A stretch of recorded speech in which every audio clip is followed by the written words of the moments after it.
What are you doing? Copy and pasting. What? Copy and pasting.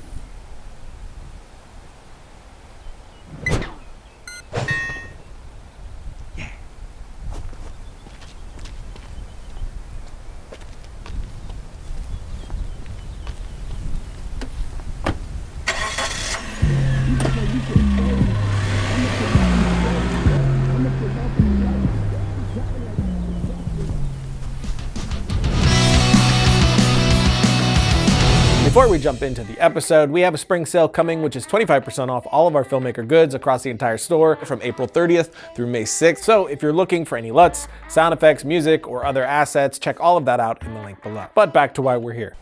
I want a new car, so we made that, but also because of this. Hey fam, lit. I want to copy and paste an object in my scene like clone, but show it happening. Any ideas? We do have ideas, several. Also, haven't showed an email in a while.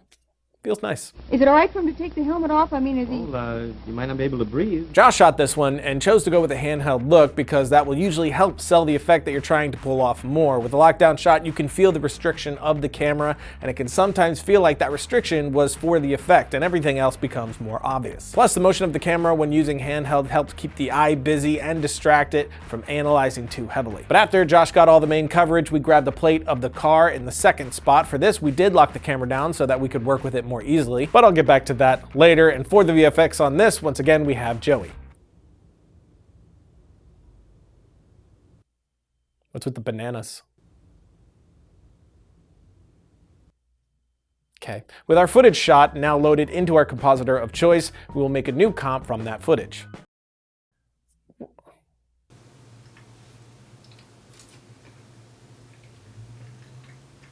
Okay, I feel really uncomfortable. Yeah, me too. So with the correct footage in, we're going to track it using 3D Camera Tracker. With that applied, we will go under the advanced options and make sure that the solve method is set to tripod pan. Next, create a camera from the 3D Camera Tracker like so.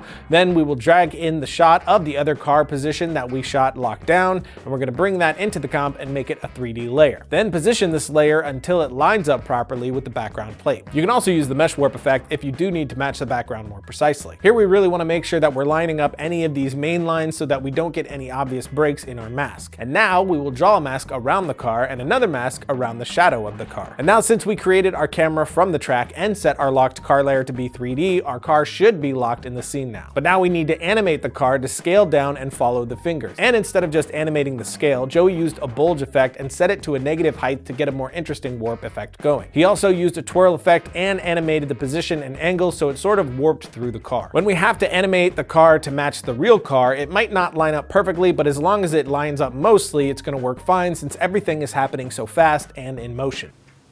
Now we're going to duplicate the background layer and move it to the top of the layer stack, draw a mask around the thumb, and keyframe it over time to follow the action. It's a bit of roto to be done, but not too bad. Now we're going to feather it a bit, and there we go. Looks like the car is being picked up. But now that the car is moving correctly, we need to turn off the shadow of the car so that the shadow isn't sticking to the car the whole time. And we're going to start with the opacity at 0, then animate it back into 100 once the car lands in the correct position on the ground. To tie that in, we're going to add in our own shadow for when the car isn't sitting on the ground. To do this, we're going to create a new adjustment layer and copy the mask that we made from the car's shadow onto the new layer. Then we'll add Lumetri to the adjustment layer and bring down the exposure. Now we're going to keyframe the mask path, feathering, and the exposure to fade in with the shadow properly, and we have this.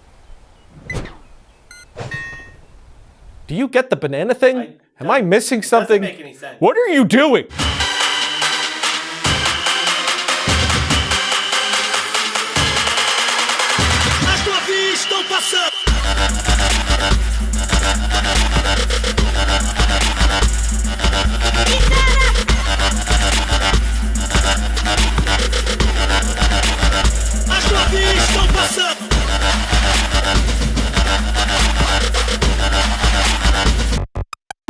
Domain.com has all your website needs, including .com and .net domain names and intuitive website builders. Take the first steps in creating an identity online. Domain.com is affordable, reliable, and has the tools that you need to build a new website so you can start sharing your ideas with the world on a professional website. No domain extension is going to help you tell your story like a .com or .net domain name, and if you want to brand yourself online, Domain.com has over 300 domain name extensions to fit your needs from .club to .space. The good people at Domain.com are showing you love by giving you 15% off their already. No, not now.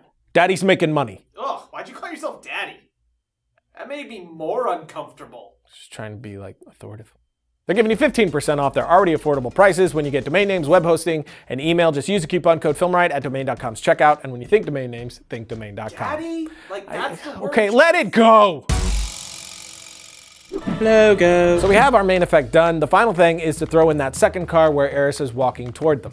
Doing this is incredibly easy. We just took that lockdown shot that I showed you before, and when we shot it, we had the car in one spot, then Josh moved it to the other. Then Eris walked toward the car in its second position. So now all I needed to do was grab it in that first position, then put that above Eris walking toward the other, mask and feather right inside of Premiere, and there we go, 2 cars. Cloning effects are some of the easiest and often most fun effects to do. There's so many things that you can do with it outside the normal and obvious clone or twin idea. But this shot currently is feeling like a VFX shot right now, all locked down and boring, so we will nest these 2 shots together. Then I can add a camera shake from Rampant Design's RealCam presets. These are some of the best that I've ever used for this. Lots of options, and they all feel very natural, a must-have inside of Premiere for sure. To use them, just come to your presets. Once you pull the one that you like and put it on the clip, you'll see that it adds keyframes to your properties. But I could still scale and change the position by using the anchor point if I want. I'm not sponsored by them. I've just been using it a lot lately and really love them. So check out the notes below for a link to that. But now we add our final grade and we have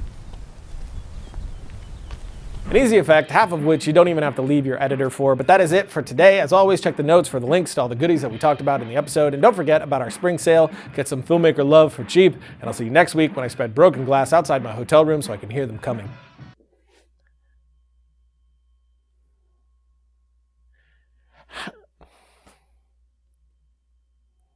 I don't even know how he did that. Doesn't matter. I haven't even edited this yet.